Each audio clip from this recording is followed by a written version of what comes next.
So the Trump administration, when nobody was watching yesterday, decided to make the case for perpetual war. So, of course, yesterday we got the news that Paul Manafort and some other people in Trump's administration are being brought up on various crimes. Paul Manafort, of course, is Trump's former campaign manager. His case is the most prominent, and he's brought up on money laundering charges and, other charges involving financial corruption. As I expressed yesterday, I 100% support the crimes or the charges that Manafort's being brought up on, because I think there's ample evidence for it. I mean, that's why he was even let go, is because of his close financial ties to corrupt political thugs in Ukraine. I also think they should go after Flynn, who was one of Trump's officials, and I also think they should go after Tom Price, who's Trump's Health and Human Services Secretary. So that's important news, and I'm not saying that we shouldn't be discussing that. Of course we should. But this story totally slipped under the radar. During a Senate Foreign Relations Committee hearing Friday, Rex Tillerson said any new authorization for the use of military force passed by Congress should, quote, not be time constrained and must not be geographically restricted. He added legislation that sets a termination date may unintentionally embolden our enemies. Tillerson and Defense Secretary James Mattis both said that no new war authorization was needed, testifying on the Trump administration's view of the authorizations passed in 2001 and 2002, under which U.S. troops have been engaged in Iraq, Afghanistan, and elsewhere.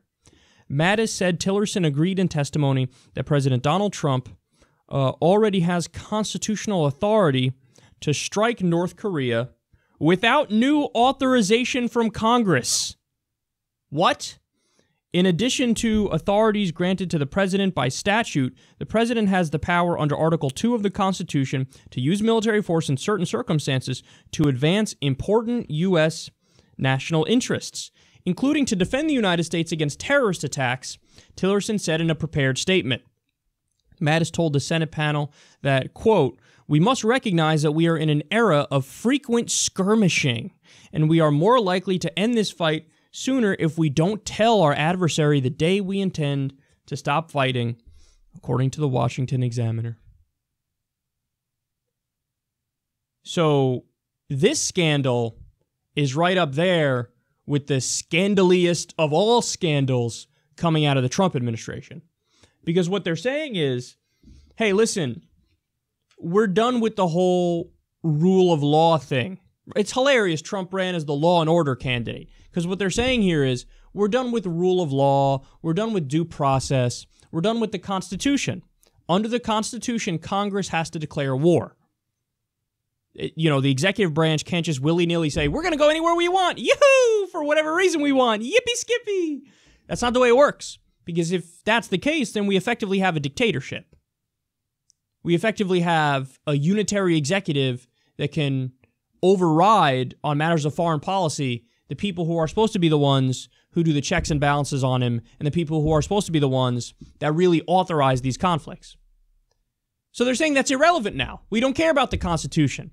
Now, there's been a slow decay and decline of rule of law when it comes to foreign policy ever since the Bush administration. But really, it really started post-World War II when the U.S. became the world's sole superpower and empire. But what's happened is under the Bush administration, we had torture, we had wars of aggression, illegal wars. And then under Obama, this is the guy who promised to get us out, at least of Iraq. And then what happened? He increased the number of conflicts we had. It was 2 when he took office, and then it was 7 when he left. Now, Trump is continuing those 7, increasing those 7, and sprinkling in a few more here and there. So, we're currently militarily engaged in Iraq, Afghanistan, Pakistan, Yemen, Somalia, Libya, and I'm missing one other. And that's a goddamn shame. But and as we're doing this, Trump is increasing drone strikes by 432%. Now they're even arguing, oh, if we want to, if Trump is so inclined, we can attack North Korea without getting congressional approval. What? And they're saying just add it on to the authorization for the use of military force back during the war on terror. What? Was that? Well, yeah, you know, we said the president can protect us from terrorists, and I guess part of the axis of evil was North Korea. Remember in the speech, the neocons and George Bush, and they laid out. So if we want to attack Iran, if we want to attack North Korea, tough shit. So let's just, at the very least, can we just stop pretending that we give a shit about law and order? That we give a shit about human rights and the international community and the Geneva Conventions? At the very least. Because what they're arguing for here is as radical and extreme as it gets. They're saying we have blanket authorization to go wherever we want and do whatever we want, even though we literally technically don't, under international law and under our own constitution. And this is now the dominant view of the administration, to the point where they're saying, yeah, we'll just attack North Korea, and then after the fact say, what, we weren't supposed to go through Congress. How you like them apples? Oh, man. We already knew that this was their philosophy before this, because, again, they increased everywhere that we already are. They got rid of, the rules of engagement. They lessened the rules of engagement in Somalia, for example. They keep increasing everywhere without getting new authorizations. So, I mean, think about it. We never fucking declared war in Somalia, but they're like, whatever, add that on to the war on terror stuff. So we have the authorization to use force there. But the real breaking news aspect of this story is North Korea and Iran. Because what they're saying is, hey, terrorists. We get to stop terrorists, and the president could try to to protect our national interest. So under that broad, vague-ass way of looking at this, they're just going to lump everything into that barrel. That's what that is.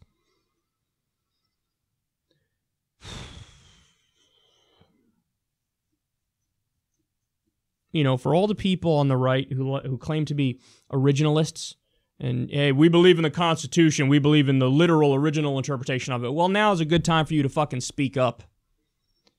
Because a direct reading of the Constitution is, Congress needs to approve war. They need to approve war. And what we have here is a runaway executive branch that says, no, we'll do whatever we want. And then after the fact, we'll say it's legal and we'll add it on to previous authorizations for use of military force. Look, the answer is you gotta repeal that authorization for use of military force. And you gotta have a new vote. But the scariest thing is that if they have a new vote, hear me now, quote me later, there's a very high likelihood they just approve it again. And every excuse in the book they'll throw out there, you know. The original authorization for the use of military force in the war on terror was for Al-Qaeda. Then they went, well, look, Al-Qaeda, but come on, also the Taliban, because they're really horrible too, and they're housing Al-Qaeda. Yeah, but hold on. It was Al-Qaeda who attacked us. It wasn't the Taliban. Taliban's a guerrilla army. There could be horrendous people and terrorists to people in the region, but they didn't attack us. Well, close enough. So already start with the goalpost moving early on. Al-Qaeda and the Taliban. And then, ISIS is technically a branch of Al-Qaeda that split off, and then they turned on Al-Qaeda, but they're still similar ideology, so throw ISIS in there. Okay, then, and then they keep going. Well, Al-Shabaab, Boko Haram, I mean, what are we going to do? We got all these people. So it just became anybody who's our enemy, to the point where now they're saying not even just jihadists, North Korea. And Iran, not jihadists, they're fucking Shia. They're Shia Islamists. They're not trying to, take over the U.S. or anything like that, but they will, and they say they can attack them, and it's perfectly legal, even though 100% is not. And that's the thing that drives me crazy, is that these things are obviously, on a plain face reading, wrong. Anybody who's taken a constitutional law class 101 will look at this and go, that's bullshit. But they still try to get away with it, and nobody talks about it. Nobody's talking about this. Again, everybody's focused on the Manafort story and focused on the Trump-Russia collusion. This is a gigantic scandal, and it's getting no coverage, and it deserves a tremendous amount of coverage because this is effectively the end of our constitutional republic and representative democracy when you hear statements like this. And they're just openly saying, yeah, we can do whatever we want in terms of foreign policy, and you need to shut the fuck up and sit there and take it. That's radical, that's extreme, that's wild, that's crazy. And for everybody on the left who accurately points out, hey man, look, Donald Trump is a lunatic, a thin-skinned buffoon. Yeah, so wouldn't you, thing number one on your list should be, we need to make clear that this guy can't just go wherever and do whatever he wants in terms of foreign policy. That is a recipe for disaster.